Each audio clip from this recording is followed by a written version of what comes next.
Pag pinag-uusapan ng malalakas na team sa Western Conference, hindi pa rin mawawala ang Denver Nuggets sa mga contenders. Hanggat na sa kanila si Nikola Jokic ang best player ng NBA, mananatiling threat sa Western Conference itong Nuggets. Ito ang 2025 to 2026 preview ng Denver Nuggets. So magsimula ulit tayo sa potential starting five ng team. Point guard walang iba kundi si Jamal Murray, ang matagal ng partner ni Jokic. Si Murray ay isang underrated na guard pero magaling siya sa karamihan. Isa siyang 3-level scorer, magaling sa mid-range, good 3-pointer at sumasalaksak rin. Nag-average naman ito last season ng 21 points, 4 rebounds at 6 assists. Shooting guard naman, Christian Braun, ang 6'6" na tenacious defender, kayang gwardya ng 1-3 positions. Siya ang energizer, hustle player ng team, transition finisher, parating nakikinabang sa mga pasa ni Joker. Credible rin kasi siyang floor spacer kaya hinahanap siya lagi ni Jokic. Nag-average naman ito last season ng 15 points, 5 rebounds at 2 assists.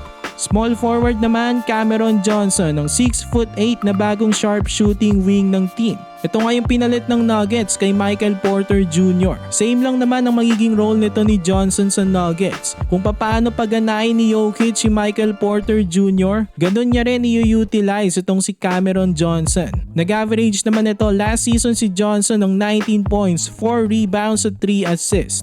Power forward naman, Aaron Gordon, isa ring 6'8".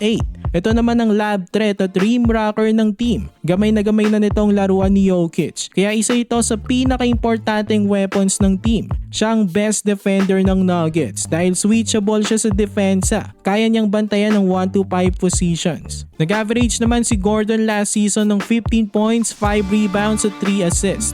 At center naman Nikola Jokic, ang triple-double machine, best player ng team at ng buong NBA. Yes, right now, siya or si Giannis ang best player in the world.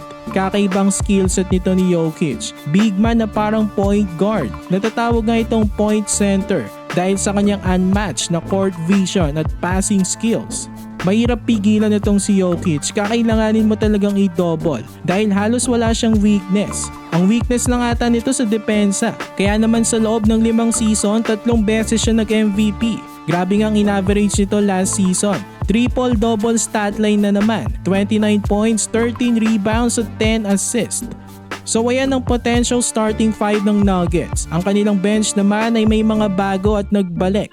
May bagong big man nga ang team na si Jonas Valanciunas, ang magiging backup ni Joker. The sharpshooter na si Tim Hardaway Jr. at two-way player na dati na ring Nuggets na si Bruce Brown. Ayan ang mga solidong nakuha ng Nuggets nitong off-season. Tapos nandyan pang mga athletic forwards ng team na sila Zeke Naji at Peyton Watson. Itong team na ito ay palag-palag pa rin at isa sa mga threats sa Western Conference next season. So ano masasabi niya mga Nuggets fans? For more NBA content, i-like nyo na ang ating video at mag-subscribe na rin sa JB Buckets.